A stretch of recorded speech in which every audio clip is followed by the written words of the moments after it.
대전 백골산성에 서서 땅은 기억을 잃지 않는다. 산은 말이 없다. 그러나 침묵은 곧 망각이 아니다. 대전과 옥천의 경계, 대청호를 내려다보는 백골산성에 오르며 나는 자꾸만 고개를 숙이게 되었다. 산을 올려다보는 대신 발아래를 보며 걸었다. 이곳에서는 하늘보다 땅이 더 많은 이야기를 품고 있기 때문이다.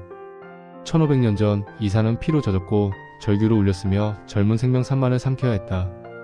백골산성이라는 이름은 그 사실을 숨기지 않는다. 오히려 지나치게 정직하다. 산성으로 오르는 길은 평온하다. 낙엽은 부서지며 바람에 흩어지고 멀리서 들려오는 물소리는 대청호의 숨결처럼 잔잔하다. 그러나 이 고요함이야말로 가장 잔혹한 대비다. 아름다움은 늘 시간이 충분히 흐른 뒤에야 비극의 자리로 되돌아온다. 자연은 상처를 덮어주지만 기억까지 씻어내지는 않는다. 그래서 나는 이 길을 오르며 끊임없이 염을했다. 눈에 보이지 않는 이들을 향해, 이름조차 남기지 못한 이들을 향해. 백골산성이 자리한 이 일대는 단순한 지방 산성이 아니다. 옥천읍에서 4번 국도를 따라 삼양교 부근에 들어서면 드러나는 관산성, 서산성, 삼양리산성으로 이어지는 산성의 트라이앵글은 고대 신라의 서부 전선이자 군사적 요충지였다. 이곳은 방어를 넘어 적을 압도하는 공간이었다. 어느 한 방향으로 침입하더라도 세 방향에서 화살이 쏟아지는 구조, 이른바 죽음의 그물망이었다. 그러나 이 철벽 같은 방어선도 늘 노려보는 눈이 있었다.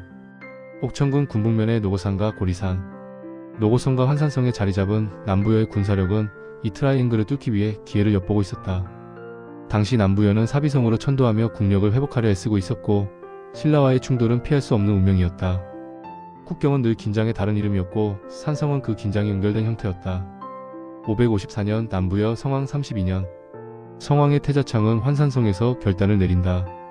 3만의 군대를 동원해 신라의 산성 트라이앵글을 돌파하겠다는 결정이었다. 이 숫자는 단순한 병력의 규모가 아니다.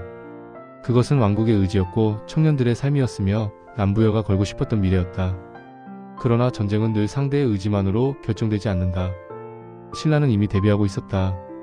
김유신의 조부 김무력이 이끄는 신조지금의 충북진천 일대 군대가 증원되어 환산성의 배후를 압박하고 있었다. 태자창의 군대는 전면과 배후에서 동시에 조여오는 협공 속에 갇히고 말았다.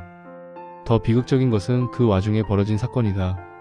성왕이 태자를 독려하기 위해 추정성 지금의 금산군 추부면 마절리 산성에서 소수의 기병을 거느리고 야음을 틈타 환산성으로 향하던 중 구천에서 신라의 폭병을 만나 참수된 것이다.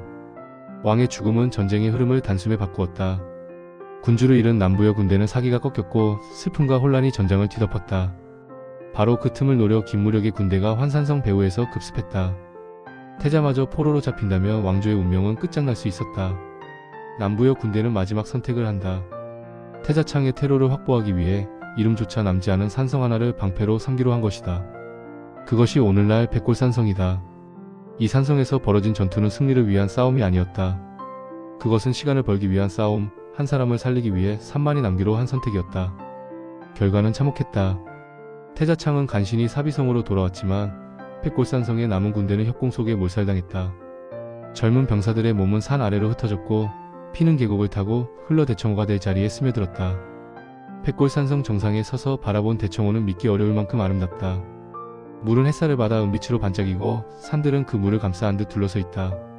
그러나 이 고요한 풍경 아래에는 수많은 죽음이 잠들어 있을 것이다. 당시 남부여 군인들의 시신 그리고 그들을 기다리다 끝내 돌아오지 못한 이들의 눈물까지 함께 가라앉아 있을 것이다.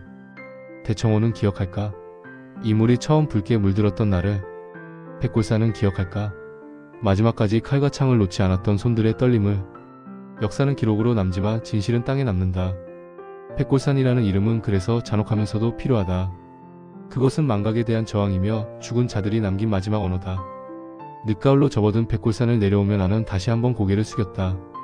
산은 여전히 말이 없었지만 침묵 속에서 분명한 울림이 있었다. 전쟁은 승자의 이름만을 남기지만 땅은 패자의 죽음까지 함께 기억한다. 우리가 이곳을 찾는 이유는 단순한 탑사가 아니다.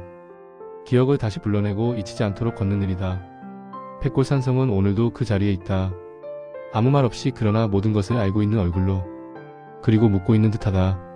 우리는 과연 이 땅의 기억을 제대로 듣고 있는가? 라고.